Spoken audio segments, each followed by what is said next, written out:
नमस्कार,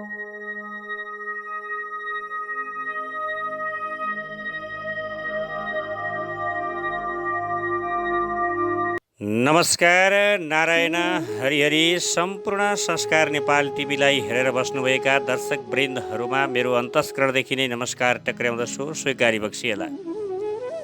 यहाँहरू समक्ष विभिन्न जानकारीमूलक भिडियोहरू लिएर आउने क्रममा म आज पनि उपस्थित भइसकेको छु। आज विशेष एकादशीको विचारको विषयमा।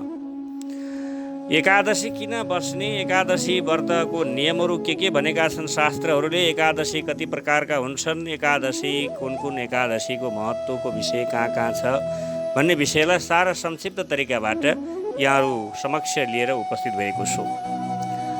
कुन कुन देशबाट हेर्दै हुनुहुन्छ, कहाँबाट हेर्दै हुनुहुन्छ, कुन कुन जिल्लाबाट हामीलाई निहाल्दै हुनुहुन्छ, यहाँहरूको माया सद्भाव प्रेमको अत्यन्त हामीहरूलाई आवश्यकता छ। यहाँहरूकै माया सद्भाव प्रेमले आजसम्म हामीहरूलाई उत्प्रेरणा जागृत भइराखेकै छ।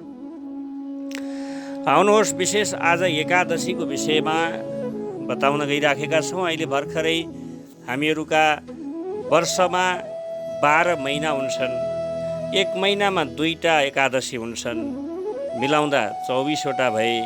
अनि ती 24वटा एकादशी मध्येमा फेरि अधिक मासमा जुन 2टा उत्तम एकादशी छन् ती मिलाउँदाखेरि 26वटा एकादशी हुन्छन्। हाम्रा सबै गरेर 26वटा एकादशी। तीमध्येमा पनि कुन कुन छन् त नि भन्दाखेरिमा उत्पन्ना, मोक्षदा, सफला, पुत्रदा, सटतिला, जया, विजया, आमलकी, पापमोचनी, कामदा, भारुथिनी, मोहिनी, अपरा, निर्जला, योगिनी, त्यस्तै देवशयनी, पवित्रा, पुत्रदा, अजा, परिवर्तनी, इन्दिरा, पापङ्कुशा, रमा, देवउत्थिनी। यी 24वटा 12 महिनाका राशिहरू एकादशीहरू भए भने त्यस्तै अब यिनीहरू माझ फेरि अधिक मासमा मलमासमा जुन 2टा एकादशी छन् कुन कुन त नि भन्दा पद्मिनी र रमा नाम गरेका एकादशी हुन्छन्। यी सबै एकादशीहरूको अलग अलग कथाको आफ्नै आफ्नै महत्त्व छ। यिनीहरूको आफ्नै आफ्नै विशेषता रहेको छ र यिनीहरूको कथा सुन्नाले अवश्य ज्ञात हुन्छ कि सबैले आफ्नो नाम अनुसारको निश्चय फल दिन्छन्। त्यस्तै यदि व्रतको उद्यापन गर्ने सामर्थ्य नभए पनि एकादशीको व्रतको कीर्तन मात्रै गर्नाले पनि यहाँहरूलाई ठुलो पुण्य प्राप्ति हुन्छ। त्यसले गर्दा एकादशीको विषयमा धेरै ठुलो महिमा रहेको छ। आज शास्त्रहरूले कुन कुन शास्त्रमा कहाँ के भनिराखेका छन् एकादशीको विषयमा भन्ने विषयलाई पनि हामीहरू यहाँहरू समक्ष चर्चा गर्छौँ। विशेषतः कालको महत्त्वपूर्ण अङ्गको रूपमा रहेको एकादशी हिन्दू जीवनमा ज्यादै महत्त्वपूर्ण तिथि मानिएको छ। एकादशीमा भोजन गर्न हुँदैन भन्ने धेरैले वचन राख्नुभएको छ। यसमध्येमा के छ त नि भन्दा न सङ्ख्ये न पिबेत तोयम न खादेत कुर्मसु करौ एकादश्याम न भुञ्जित पक्षयोरूपभयोरपि यदीक्षेत विष्णु सायुज्यं श्रियं सन्ततिम् आत्मनः एकादश्यां न भुञ्जित पक्षयोरुभयोरपि पक्षे पक्षे च कर्तव्यम् एकादश्याम् उपसोढम्। यसले के भनेको छ त नि भन्दा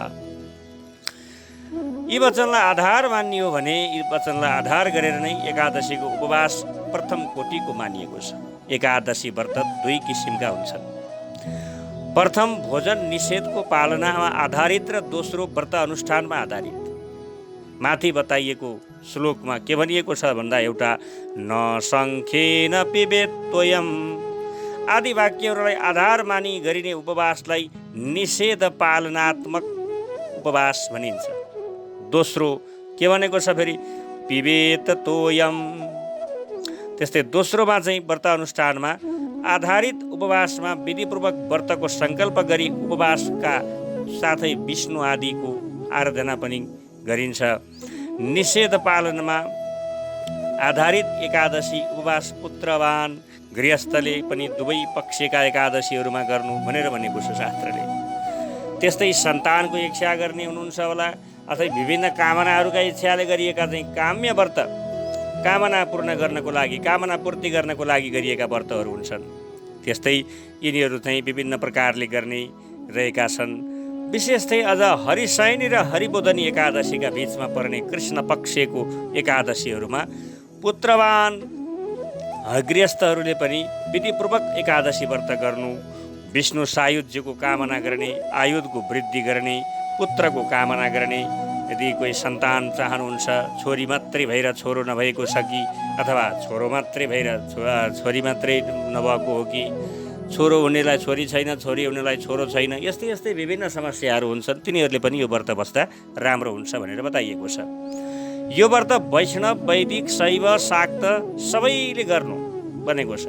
विभिन्न खालका सम्प्रदायहरूमध्येमा पनि वैष्णव सम्प्रदाय, वैदिकमा होस् अथवा शैवहरू, शाक्तहरू सबैले गर्दा राम्रो।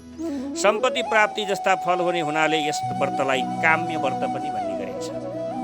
एकादशी व्रतको लागि अधिकार कस्ता व्यक्तिले एकादशी व्रत गर्न सक्छन्, एकादशी व्रत बस्नको लागि योग्य कस्ता व्यक्ति हुन् त भन्ने विषयमा कसरी बताएको छ त नि भन्दाखेरि, 8 वर्षा अधिको मर्त्यो हयसिति न्यून वत्सरः एकादश्याम उपवसेत पक्षोरभयोरपि। यसले के भनेको छ त नि भन्दा, यो कात्यायनले भनेको वचन हो। यो कात्यायनीले के भनेका छन् त नि भन्दा, 8 वर्ष अधिको भनेको 8 वर्ष पुगेको बालक, 8 वर्ष पुगेर माथि गएको। त्यस्तै असित न्यून भनेको 80 ननागेको भनेर भनिन्छ। यसलाई वृद्ध लगायत सबैजनाले एकादशीको व्रत बस्ने अधिकार छ।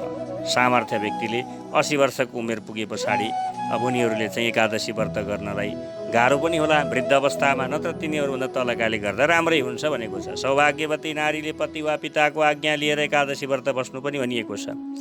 आफूले व्रत बस्दाखेरिमा घरका सबैसँग सरसल्लाह गरेर ल है म यसरी आज व्रत बस्दैछु भनेर पनि सबैसँग सरसल्लाह गरेको पनि राम्रो।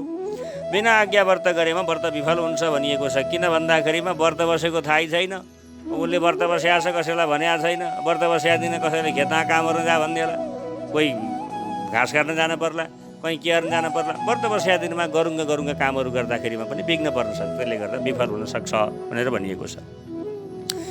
त्यस्तै बिल्कुलै असमर्थ भएमा प्रतिनिधिद्वारा यदि कोही कस्ता हुन्छन् भन्दा व्रत बस्न नसक्ने, होइन, भोकै बस्दाखेरिमा तपाईँको चाहिँ चक्कर आउने, बिरामी भएका, दबाईहरू खाइराखेका दीर्घ बिरामीहरूले आफूले नसके अरूलाई पनि व्रत बस्न लगाउन सकिन्छ। एकादशी व्रत प्रमादवश एकादशी व्रत नगरेमा द्वादशीको व्रत गर्नु भनेको छ। द्वादशी व्रत पनि गरिएन भने, गर्न सकिएन भने चन्द्रायण गर्नु। नास्तिक भई एकादशी व्रत नगर्नेका लागि पिपीलिका मध्ये चन्द्रायणको व्यवस्था गरिएको छ। असमर्थ भएमा पति, पुत्र, पिता एकादशी व्रतको उद्देश्यले नि तिनका स्त्री, पुत्र, दाजु, भाइ एवं दिदीबहिनीहरूले एकादशी व्रत गरिदिन्छन् भने पनि 100 यज्ञ गरेको फल प्राप्त हुन्छ भनेर यसरी शास्त्रले बताएको छ। एकादशीका लागि दिनको निर्णय धेरै विवादहरू छन्। कहिले पात्रोमा चाहिँ एकादशी अघिल्लो दिन भन्या हुन्छ, व्रत भोलिपल्ट गर्नुपर्ने हुन्छ। कहिले भोलिपल्ट भन्या दिन अघिल्लो दिन हुन्छ। त्यसको लागि पनि कसरी व्रत बस्ने, कुन दिन व्रत बस्ने भन्ने विषयमा पनि म यहाँहरू समक्ष बताउँछु आज। सनातन धर्मको परम्परामा एकादशी व्रतका अधिकारी 2 थरी मानिएका छन्। कुन कुन त नि भन्दा, वैष्णव र स्मार्त। निर्णय सिन्धु अनुसार वैष्णव दीक्षा लिएका विष्णुका भक्त र विष्णु दीक्षा नलिए पनि परम्परागत रूपमा आफूलाई वैष्णव वर्गमा मानी तदनुसार व्रत उपवास गर्दै आएका छन् भने पनि तिनीहरू पनि वैष्णव नै मानिन्छन् भनेको छ। भने दीक्षा लिने पितामा वैष्णवत्व रहेको हुन्छ तापनि कुल परम्परा अनुसार वैष्णवत्व र स्मार्तत्व निर्धारित हुन्छ भन्ने कुरा वृद्धहरूले बताएका छन्। हाम्रा बुढापाका बाबुबाजेहरूले बताएका कुरा हुन्। यथा शुक्ला तथा कृष्णा, यथा कृष्णा तथोत्तरा, तुल्यते मन्यते यस्तु सबै वैष्णव उच्यते। भविष्य पुराणमा के भनिएको छ त नि भन्दाखेरिमा, जसले शुक्ल एकादशी र कृष्ण एकादशीलाई समान महत्त्व दिन्छ त्यसलाई वैष्णव भन्नु। त्यस्ता मानिस बाहेक अरू मानिस चाहिँ स्मार्त हुन्छन् भनेको छ। एकादशीको वेदको विषयमा कसरी बताएको छ त भन्दा, एकादशी वेद 2 प्रकारका हुन्छन्। अरुण उदयमा दशमी वेद हुन्छ र सूर्य उदयमा दशमी वेद। यसमा कसरी बताइएको छ त भन्दा, सूर्य उदय भन्दा 4 घडी पहिले हुने वेदलाई अरुण उदय भनिन्छ। सूर्य उदाउनुभन्दा 4 घडी अगाडिकै समयलाई चाहिँ अरुण वेद, सूर्य उदयको समयमा हुने वेदलाई चाहिँ सूर्य उदय वेद भनिन्छ। 56 घडी कला मात्र पनि अरुण उदयको वेदमा भएमा त्यो वेद वैष्णवहरूका लागि उपयुक्त हुन्छ र 60 घडी रूप सूर्य उदय पछाडि कला मात्र पनि दशमीको वेद भएमा त्यो स्मार्तको रूपमा उपयुक्त हुन्छ। त्यसले गर्दा वेद सम्बन्धमा, वेद समयको विषयमा ज्योतिर्विदहरूमा विवाद भए पनि सबैले द्वादशी तिथिमा उपवास गर्नु भनेको छ। यदि त्यस्तो विवाद भयो कसैमा, भनौँ न अब त्यहाँ कुरा गर्दाखेरिमा होइन यो दिन हुन्छ त्यो दिन हुन्छ भनेर यदि कसैले भन्यो भने द्वादशीको दिनमा यहाँहरूले व्रत बस्न पनि सक्नुहुन्छ। र त्यस्तै आजको लागि यसरी हेर्दाखेरिमा एकादशी पनि विद्ध र शुद्ध गरी 2 प्रकारका बताइन्छ। कसरी त नि भन्दा वैष्णवहरूले अरुण उदयमा विद्धा एकादशी छाडी द्वादशीमा उपवास गर्नु भनेको छ भने अरुण उदय वेद रहित एकादशी शुद्ध एकादशी हो। त्यो 4 प्रकारको हुन्छ। फेरि एकादशीको अधिकता, द्वादशीको अधिकता, दुवै अधिकता र दुवैमा अधिकताको अभाव, यसरी 4 प्रकारका एकादशीहरू हुन्छन्। यी चाहिँ तपाईँको चाहिँ विधा भन्ने एकादशीहरू भए। त्यस्तै उदाहरणमा जस्तै दशमी 55 घडी छ र एकादशी 60 घडी छ, फेरि द्वादशीको छिड भएर 58 घडी छ भने यहाँहरूको एकादशीको अधिकता भयो। यहाँ यस्तो स्थितिलाई वैष्णवहरूले द्वादशीमा उपवास गर्नु, स्मार्तहरूले पहिलो दिनको एकादशीमा उपवास गर्नु भनेर भनेको छ शास्त्रले।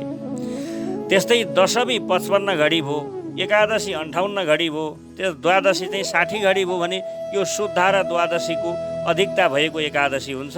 यसमा वैष्णवहरूले द्वादशीमा र स्मार्तहरूले एकादशीमा उपवास गर्नु भनेको छ। फेरि दशमी 55 घडी, एकादशी 60 घडी र द्वादशी 65 घडी, यो शुभ एकादशी भन्छ यसलाई, शुद्ध एकादशी। यसमा यस एकादशी र द्वादशीको मात्रा अधिक छ।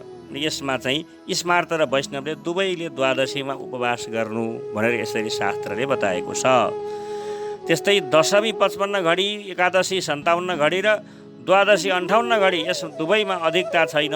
वैष्णव र स्मार्त दुवैले एकादशीमा नै उपवास गर्नु यो दिन चाहिँ भने स्मार्तहरूको एकादशीको निर्णय कसरी बताइएको छ त भन्दाखेरिमा सूर्य उदयमा वेद हुने एकादशीलाई विद्धा भनिन्छ। त्यो नभएकोले शुद्ध भनिन्छ। शुद्ध भनेको चाहिँ शुद्ध 2 प्रकारका भए पनि प्रत्येक 4 प्रकारको हुन्छ र त्यसमा एकादशीको घडी पलामा अधिकता, 2 एकादशी र द्वादशी दुवैको अधिकता, 3 द्वादशीको मात्रा अधिकता, 4 भनेको एकादशी र द्वादशीको अधिकताको अभाव। विद्धा चाहिँ कसरी हुन्छ त नि भन्दा विद्धा पनि 4 प्रकारको बताइएको छ। 1 एकादशीको अधिकता, 2 एकादशी र द्वादशीको अधिकता, 3 चाहिँ द्वादशी अधिकता र 4 दुवैको अधिकताको अभाव, यसरी बताइएको छ। यसमा स्मार्तहरूले पहिलो दिनमा उपवास गर्नु, सन्यासी निष्काम भक्त र वैष्णवहरूले पछिल्लो दिनमा भक्तको उपवास गर्नु, पूजा गर्नु भनेको छ। एकादशीको व्रतको उपयोग कसरी बताइएको छ त अब भन्दाखेरिमा एकादशीको उपवास गर्नुभन्दा अघिल्लो दिन नित्य कर्म गरिसके पछाडि सङ्कल्प लिँदै भन्नु के भन्ने त भन्दाखेरिमा दशमी दिनम आरभ्य करिष्ये अहम व्रतम तब त्रिदिनम देवदेवेश निर्विघ्नं कुरु केशव। यसले के भन्यो त भन्दा दशमीको दिनदेखि लिएर म 3 दिनसम्म हजुरको व्रत गर्नेछु, त्यसलाई हजुरले विघ्न रहित तुल्याइदिनुहोस्।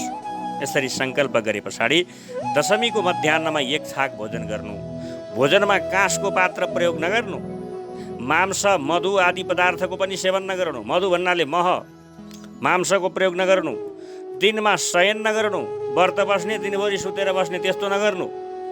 त्यस्तै अति भोजन भनेको छ धेरै भोजन पनि नगर्नु, अति जलपान धेरै पानी पनि नपिउनु, पुनर्भोजन पटक पटक खाइराख्ने कुचु कुचु कुचु कुचु खाने बानी त्यस्तो पनि नगर्नुहोस्।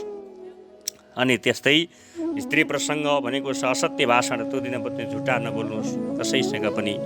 चना कोदो जस्ता यस्ता अन्नहरू पनि नलिनु, परान्न त खानै हुँदैन भनेको छ। परान्न भनेको अरूको घरको अन्न, आफ्नो कुनै अधिकार नभएको अन्न, त्यस्तो अन्न अर्काले दियो भन्दैमा नखानु, व्रत बसेका दिन अरूको अन्न पनि नखानु भनेको छ भने। र त्यस्तै अर्को कुरा के बताइएको छ त भन्दाखेरिमा अब त्यो दिनमा जुवा खेल्न भएन, तेल घस्न भएन, शरीरमा पान खान भएन, एक भक्त रहेकाले एउटा कुरा दन्त धावन गर्नको लागि चाहिँ खुल्ला गरिएको छ, दाँत मञ्जन गर्नको लागि। अब यहाँहरूले पेस्ट युज गर्नुहुन्छ अथवा धुलो युज गर्नुहुन्छ अथवा निमको डाँठबाट दत्तीवनको डाँठले केले चाहिँ ब्रस गर्ने गर्नुभएको छ, त्यो दिन दन्त धावन गर्न चाहिँ मिल्यो। रातमा भुइँमा शयन गर्नु भनेको छ। आजभोलि प्लास्टर गरेका घरहरू हुन्छन्, ढलान गरेका घरहरू हुन्छन्, यहाँहरूलाई जमिनमा सुत्दा चिसो होला। माटा घर हुन्छ भनेदेखि त माटैमा जमिनमै सुतेको धेरै राम्रो। एकादशीका दिन बिहानै उठी पत्र आदिबाट दन्त धावन गर्नु, काठको प्रयोग नगर्नु, स्नान सन्ध्या गरिसके पछाडि हातमा चाहिँ पवित्र धारण गरी उत्तरतर्फ फर्किएर जलले भरिएको तामाको पात्रमा हात लिँदै भन्नु, के भन्नु त नि भन्दा, एकादश्याम निरहारो भूत्ता अहम परे अहनि भोक्ष्यामि पुण्डरीकाक्ष शरणं मे भवात् अच्युतः। यसले के भनेको छ त भन्दाखेरिमा नारायण पुष्प अर्पण गर्नु। अनि यस भनिसके पछाडि र भगवानलाई असमर्थ व्यक्तिले चाहिँ के गर्ने, एकादश्यम निराहार भन्नुको सट्टा एकादश्यम फलाहार भन्ने। जसले खान सक्दैन उसले चाहिँ, अनि भोकै बस्न नसक्नेले निराहार नभन्ने, फलाहार भन्ने। अथवा एकादशीमा चाहिँ जल मात्रै पिएर बस्छु भन्नुहुन्छ भने एकादश्यम जलाहार भन्ने। अथवा एकादशमा चाहिँ केही न केही अब केही छैन भने एकादश नक्त भोजी भन्ने, अर्थात् निराहारको सट्टा आफ्नो सङ्कल्प अनुसार विषय बुझाउने शब्द प्रयोग गरी सङ्कल्प गर्नुहोस्। त्यस पछाडि सुन्दर मण्डप तयार गरेर पुष्प गन्ध धूप दीप नैवेद्य अर्पण गर्दै स्तोत्र पाठ गरेर भगवानको नाम संकीर्तन गीत वाद्य दण्डवत प्रणाम क्रियाकलापद्वारा नारायणको पूजा गरी रातमा विधिवत जागराम बस्नु अति उत्तम राम्रो मानिन्छ। एकादशीका नियमहरू यस्ता प्रकारले पनि बताइएको छ कि एकादशीको दिन अधर्मी मानिसहरूको सङ्गतै नगर्नु भनेको छ। मूर्ख मान्छेहरूसँग बोल्दै नबोल्नु, मदिरापान गरेको जाँड खाएर हिँडेको त्यस्ता हलन्दासहरूसँग बोल्दै नबोल्नु, अनि त्यस पछाडि चर्को नबोल्नु, ब्रह्मचर्यको धारण गर्नु, सत्यवादी हुनु, दिनमा शयन नगर्नु, अपराधी वा पापीको अनुहार देखे पनि शुद्ध भई सूर्यको दर्शन गरिहाल्नु, त्यस्ता व्यक्तिको दर्शन पनि नगर्नु, पापी वा नास्तिक मानिससँग त छोइए पनि स्नान गर्नुपर्छ भनेको छ। त्यसले गर्दाखेरि त्यस्ता व्यक्तिसँग छुन पनि हुँदैन। अनि त्यही प्रकारले गर्दाखेरिमा उनीहरूसँग कुराकानी भएमा शुचिसत भन्ने एउटा मन्त्रले चाहिँ आफू शुद्धिकरण गरिहाल्नु। अच्युत भगवानको चिन्तन गर्नु। एकादशीका दिनमा श्राद्ध गर्नुपर्ने भएमा श्राद्धको प्रसाद सुँगेर गाई आदिलाई खुवाउनु। काम्य उपवास गर्दा एकादशीका दिन सुतक आइपरेमा शरीरका नियमहरू स्वयं पालन गरी, त्यस्तै सुतक सकिए पछाडि ब्राह्मण भोजन आदि दानहरू गराउनु। नित्य उपवास गरेको बेलामा सुतक पर्दछ भने निराहार रही ब्राह्मणद्वारा पूजा गराउनु। रजस्वालाले पनि सुतक परेमा मानिस अरू सरह नै उपवास गर्नु। कदाचित एकादशीको नियम भङ्ग भएमा 108 पटक नारायण नारायण नारायण भनेर यसरी मन्त्रको जाप गर्नुहोस्, तपाईँको शुद्धि हुनेछ। पारायण विचार। पारायण भनेको के हो त भन्दा एकादशीको उपवासपछि द्वादशीमा पारायण गर्नु भनेको छ। पारायण शब्दको अर्थ हुन्छ समाप्ति भनेको छ। त्यसैले यहाँ पारायण भन्नाले के बुझिन्छ त भन्दा एकादशीको व्रतको समाप्ति गर्नु भनेको क्या।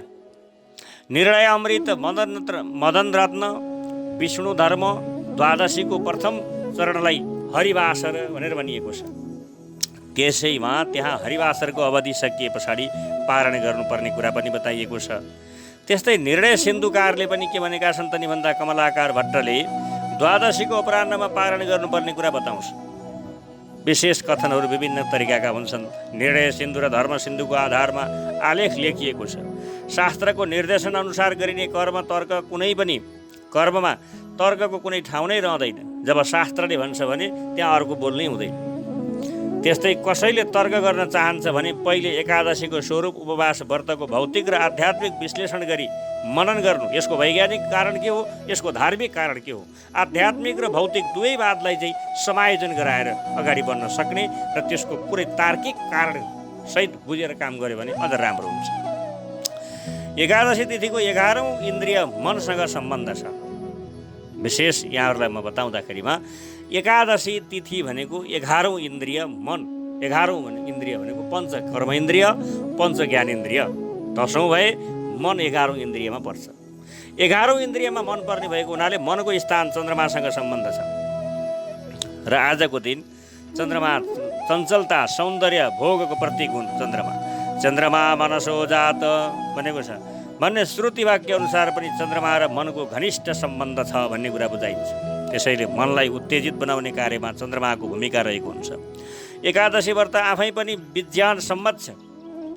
यहाँहरूले चाहिँ जसको हृदयमा श्रद्धा छैन, जसको नास्तिकता छ, जसले आफ्नो वर्ण आश्रम धर्मको महत्त्व बुझेको छैन, बुझ्न पनि चाहँदैन, त्यस्ता पाषाण हृदय भएका वा कठोर मन भएका व्यक्तित्वलाई एकादशी व्रतको वैज्ञानिकता कारण बताएर पनि कुनै लाभ हुने देखिँदैन। त्यसले गर्दाखेरिमा श्रद्धा र भक्ति यहाँहरूको मनमा हुन अत्यन्त आवश्यकता छ, जसले गर्दाखेरिमा यहाँहरूको वर्ण आश्रममा त्यस्तै गरेर आफ्नो कर्मप्रति, आफूप्रति र आफ्नो संस्कार र संस्कृतिप्रति गौरव गर्ने कुराहरूमा विशेष ख्याल गर्नुपर्छ।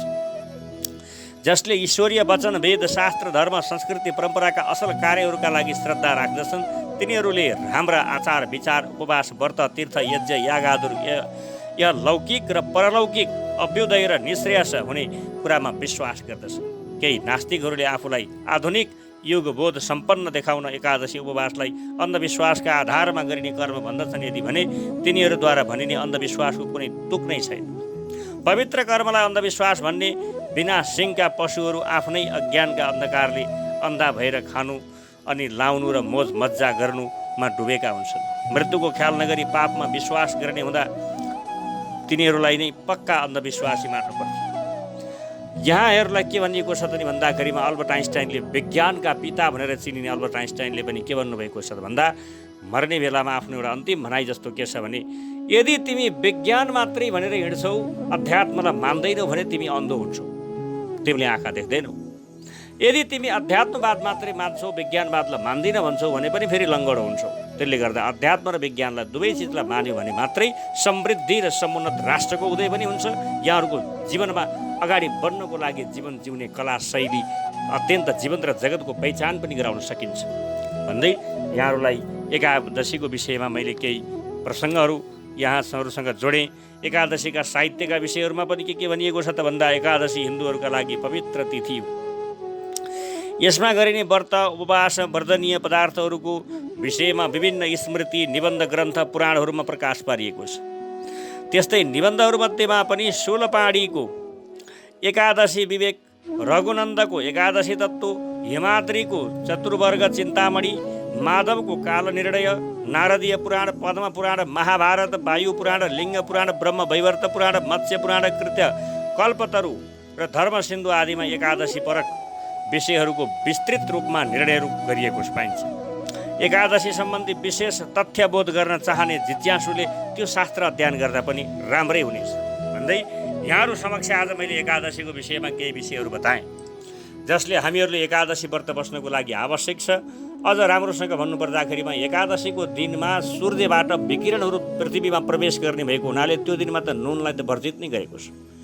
त्यो दिन तपाईँहरूले भोजन गर्दाखेरिमा शरीरमा विभिन्न खालका नकारात्मक खालका नेगेटिभ खालका तरङ्ग रेहरूले शरीरलाई आक्रमण गरिराखेको बेला भएको हुनाले त्यो दिनमा तपाईँको शरीरमा अग्निलाई प्रज्वलित नबनाइकन जठर अग्निलाई प्रज्वलित नहुने खालका हविष्य हलुका अन्नहरू भोजन गर्नुभयो भने तपाईँको शरीर निरोगी पनि हुन्छ।